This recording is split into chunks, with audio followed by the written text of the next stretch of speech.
Let's talk about what Eby actually wants, because it's not like he's just complaining without offering solutions. He told Carney he wants any potential energy deal to include a cap, or potentially a ban, on the use of taxpayers' dollars to build a pipeline. That's a pretty reasonable position. If private companies want to build pipelines with private money, that's one thing. But if we're talking about using public funds to subsidize oil and gas infrastructure, BC wants a say in whether that happens. Especially when that infrastructure runs through their province and potentially puts their coastline at risk. And here's the billion-dollar question that nobody seems to be asking. Why is this deal being rushed? Why announce it Thursday in Calgary when BC's Premier is publicly saying they weren't properly consulted? What's the urgency? Because from where I'm sitting, it looks like Ottawa and Alberta were hoping to present BC with a done deal and assumed they'd just accept it. That's not negotiation, that's railroad politics. And Eby's making it very clear that approach isn't going to fly. There's also the Indigenous rights dimension that nobody's properly addressing. Any pipeline to the West Coast goes through Indigenous territories. Those communities have constitutionally protected rights to be consulted on projects affecting their lands. If the provincial government wasn't consulted, what are the chances that affected First Nations were meaningfully included in these discussions? Probably about the same as BC's chances of being invited, somewhere between slim and none. And that's a recipe for legal challenges, project delays, and the exact kind of gridlock that everyone claims they want to avoid. Eby said he expressed to Carney that he expects BC to be at the table going forward, and he hopes his feedback is incorporated into any final agreement. That's diplomatic language for, you better rewrite this thing or we're going to have serious problems. Because BC has tools at their disposal too. Environmental assessments.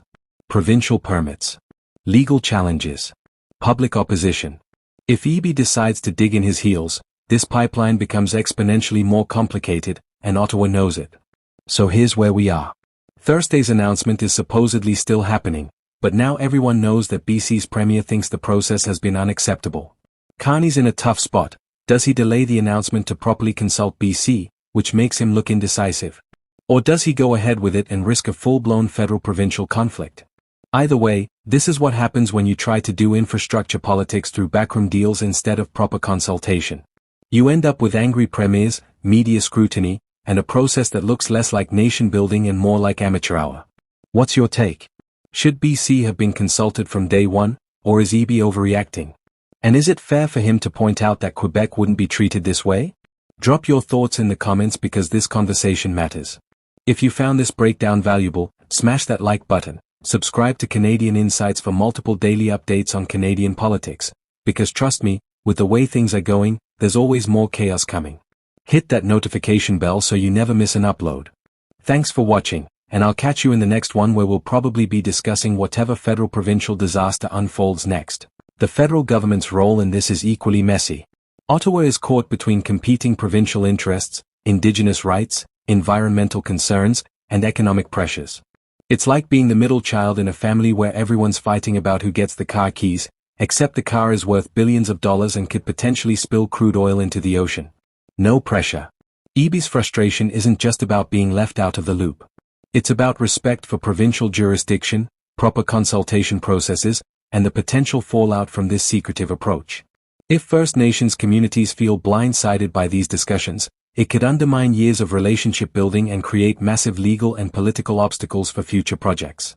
Not just this pipeline, but any major project in the province.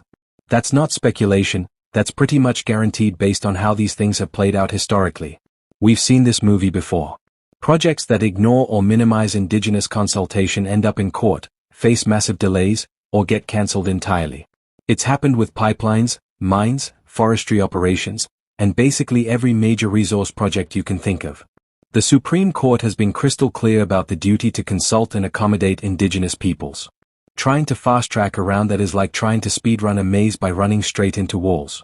You're not getting to the finish line faster, you're just giving yourself a headache. The political implications here are huge too. Eby is facing a tight political situation in BC, and he absolutely cannot afford to look weak on defending provincial interests or Indigenous rights. His response has been swift and forceful for exactly that reason. Meanwhile, Smith and Moe are playing to their own bases, who want to see aggressive action on energy development. And the federal government? They're probably frantically trying to figure out how to spin this so everyone's happy. Good luck with that. So where does this leave us? Well, Eby has made it abundantly clear that BC won't be pushed around on this issue. The federal government is likely scrambling to do damage control. And premiers from landlocked provinces are learning that maybe, just maybe, you should include the coastal province in conversations about coastal pipelines. Wild concept, right? This story is far from over. We're probably looking at months, if not years, of legal challenges, environmental assessments, consultation processes, and political negotiations. The question is whether lessons will be learned about transparency and proper process, or whether we're just going to keep running this same play until it finally works or everyone gives up. If you want to stay updated on this ongoing pipeline drama and all the other political chaos happening across Canada, smash that subscribe button because trust me, this is just getting started. Hit the notification bell so you don't miss when this situation inevitably explodes even more spectacularly. Drop a comment below with your thoughts because I guarantee opinions are strong on this one. And if you made it this far, you're clearly as obsessed with Canadian politics as I am, so welcome to the club. I'm signing off, but remember, in Canadian politics, transparency is always important until it's inconvenient. Then it's just optional, apparently. See you in the next one.